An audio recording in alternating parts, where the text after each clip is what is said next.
Today we're in San Francisco at the Green Festival, and we're so honored to have with us our special guest, Michael Larsen.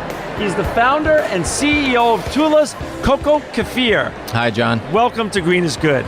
Thank you. You know, Michael, before we get talking about probiotics and good bacteria in our gut and things of that such, which has become so important and actually covered now more in the media than ever before. Yeah. Talk a little bit about the Michael Larsen story and the journey leading up to the founding of your great company. Well, my wife and I have two beautiful daughters, twins, and one of our daughters, Tula, who is the namesake of our products today, had some severe gastrointestinal problems. And long story short, we learned that by changing our diet and our lifestyle and through probiotics, we could really have a major impact on the quality of her life, and did so.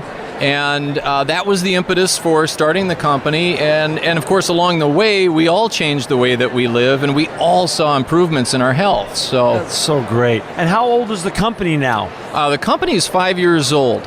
Wow. And for our listeners and viewers out there, it's CocoKefir, CocoKefir.com, CocoKefir.com. Talk a little bit about this issue of bacteria, good bacteria, and why is it so needed, and what does your product do?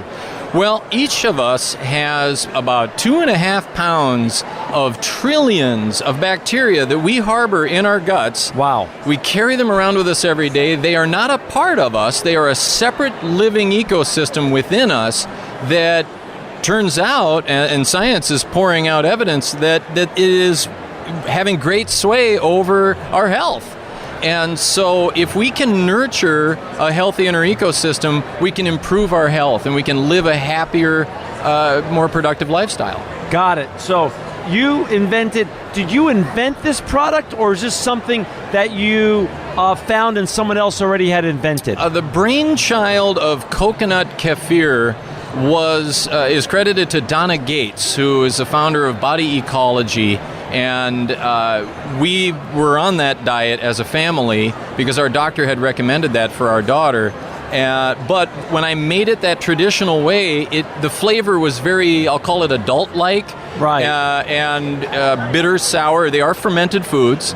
And my daughter didn't like that. So I changed it a bit and brought the sweetness level up without adding sugar to it, because that would be counterproductive. And that spawned our original CocoKefir product, and it was popular, and since then we've expanded the line.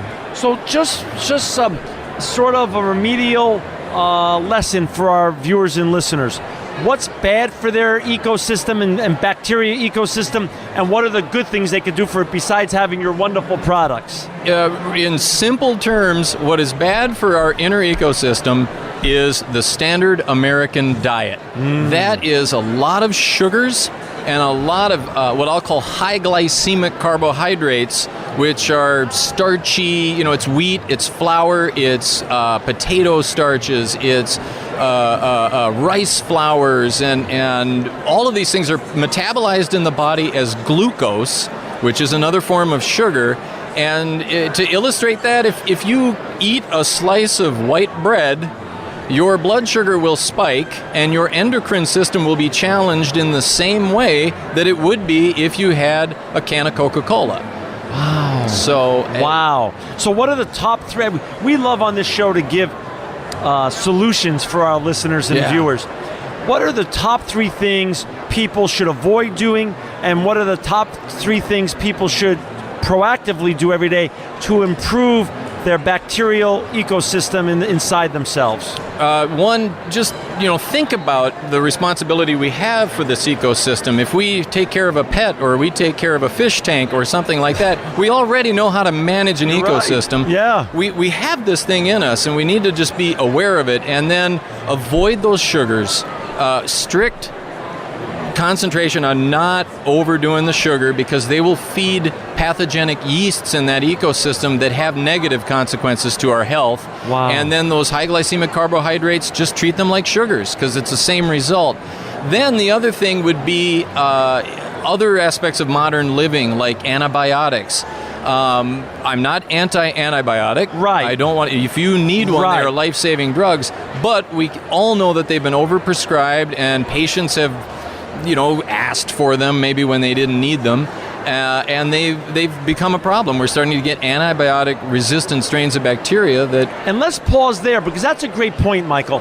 Antibiotics, when appropriately prescribed and taken, are very important. Absolutely. So, for our listeners and viewers out there that must take them and have them from a credible doctor, and they're helping them get well, explain then the reason why a product like yours would be so necessary during that part of their life and beyond to help them recover what they're losing because of the antibiotic process. As those antibiotics go in, they are exactly that. They are antibiotic. They're anti-life. They don't discern between good bacteria or bad bacteria. They wipe everything out. Right. So it is even more important at that time to replenish with good, healthy bacteria, and a living fermented food like CocoKefir will be a good source of that. And is this one of the ways to do that, using your products on a daily basis? Absolutely. During the process of taking the antibiotic and then post-antibiotic?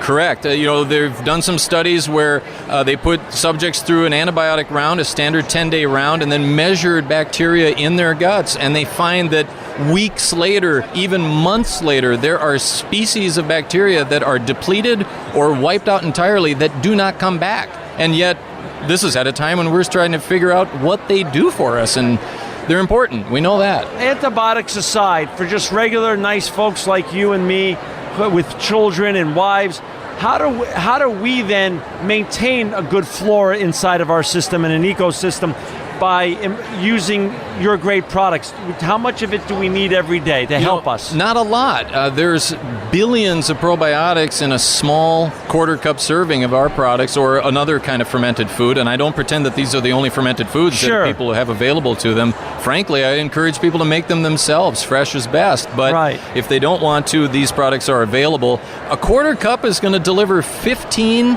to 25 billion colony-forming units of 7 strains of bacteria. That's a good, healthy dose to restore and replenish healthy bacteria in the gut on a daily basis, and then try to avoid those sugars and those high glycemic carbohydrates in our diet, and we'll be fostering a healthy inner microbiome, and when that's healthy, we're healthy. Wow, we're here today with Michael Larsen. He's the founder of CocoKefir. And for our viewers and listeners out there, it's CocoKefir.com. Michael, you're also now, besides an expert on bacteria and health, you're also an ecopreneur and entrepreneur in sustainability, and you're doing something that's really great for the people and making the world a better place for the people that are on this planet. Talk a little bit about the journey as an ecopreneur. You started this 5 years ago. Yeah. How's it going as a business model? Well, it has been a challenge in some regards, because to bring products like this to market, you can't use the old methodologies that are out there. And our grocery system is an established system where the distributor, it takes a long time to bring products to market. That encourages manufacturers to make dead foods that can have a long shelf life, and it encourages them to use cheap ingredients like high fructose corn syrup or highly refined flours of this sort. They bake them, they kill them, they pasteurize them. And if that's everything on the store shelf and everything that we're bringing home every day to our families in the grocery bag, over time that's going to have consequences to our entire country's health.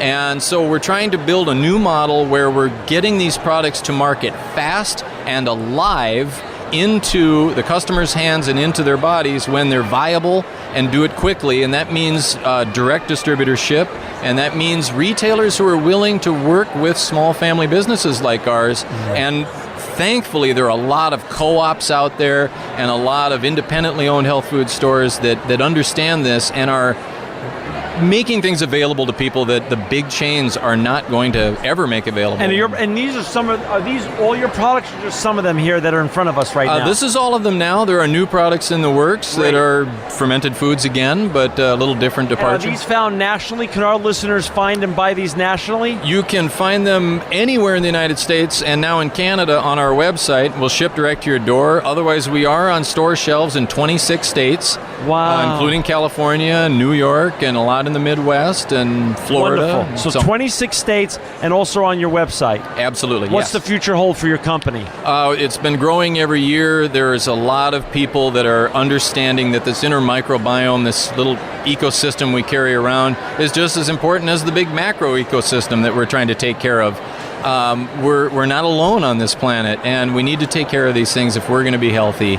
People are getting that. People are getting really turned on to foods like this, and it looks good. Good. Well, we're going to have you back to continue the story and continue the journey for our listeners and viewers out there. It's www.CocoKefir.com. Go there, look up where they're selling it in your area, or you can buy it online and deliver it right to your door. Michael Larsen, you are truly living proof that green is good. Thanks, John. Thank you.